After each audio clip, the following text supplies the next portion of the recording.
Elle avait capté un truc chelou dans le lait que son ami lui filait tous les jours. Mais elle a rien dit, juste un sourire, elle a pris la bouteille et l'a donnée à un clochard avec la gueule couverte de pustules. Parce que dans sa vie d'avant, c'est ce lait-là qui avait ruiné sa vie. À l'époque, c'était la plus belle du lycée. Et puis en quelques mois, elle a pris 300 kilos, sa peau couverte de boutons. Plus personne voulait lui parler. Et cette amie moche et grosse de base, elle est devenue magnifique. La star de l'école. Elle pensait juste être malade. Jusqu'à ce que, un an après un accident, tout lui revienne d'un coup. C'était pas le destin, c'était un putain de plan. Le lait était maudit. Chaque jour, elle buvait sa propre malédiction. Et à la fin, l'autre l'a carrément fait tuer. Heureusement, elle a eu une seconde chance. Elle est revenue un mois avant l'accident. Et là, la copine était encore plus belle qu'avant. Mais toujours aussi fausse. Tous les jours, elle lui ramenait son lait, jouant les gentilles. Tout le monde la trouvait adorable. Et se foutait de la fille.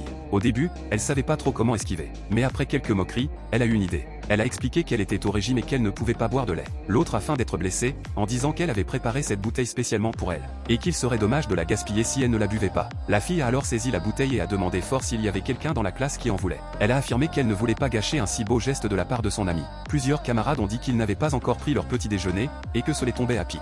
La fausse amie a paniqué, a essayé de reprendre la bouteille, en lui reprochant de ne pas respecter son attention. Elle a pleuré en disant qu'elle avait mis de la fraise exprès pour elle. Et que malgré ça, elle partageait avec les autres. Certains ont commencé à mal voir la fille. Elle a été obligée de reprendre la bouteille, mais a immédiatement prétexté avoir des problèmes d'estomac. Encore une fois, elle a évité le piège. En même temps, le plus beau mec du lycée cherchait une fille pour représenter l'établissement. Tout le monde poussait la fausse copine vers l'avant, affirmant que seule elle méritait d'être choisie. Mais en réalité, lui, il cherchait quelqu'un d'autre. Une silhouette qu'il avait autrefois émerveillée. Quand il a vu la fille, maintenant méconnaissable, grosse, négligée, il est resté figé, choqué, puis il est parti sans un mot. L'autre s'est regardé dans le miroir, toujours pas satisfaite. Et lui a glissé un rappel, elle ne devait pas oublier de boire son lait. La fille ne savait pas quoi répondre. Mais un jour, en croisant un clochard dans la rue, elle a eu un déclic. Elle a prétendu aller acheter du pain, et a discrètement donné la bouteille au sans-abri. Le mec l'a bu d'un trait, tout content. Un peu plus tard, elle a senti des picotements au visage. En se regardant dans un miroir, elle a vu ses boutons commencer à disparaître. Tant qu'elle ne touchait plus à ce lait maudit, sa beauté revenait petit à petit.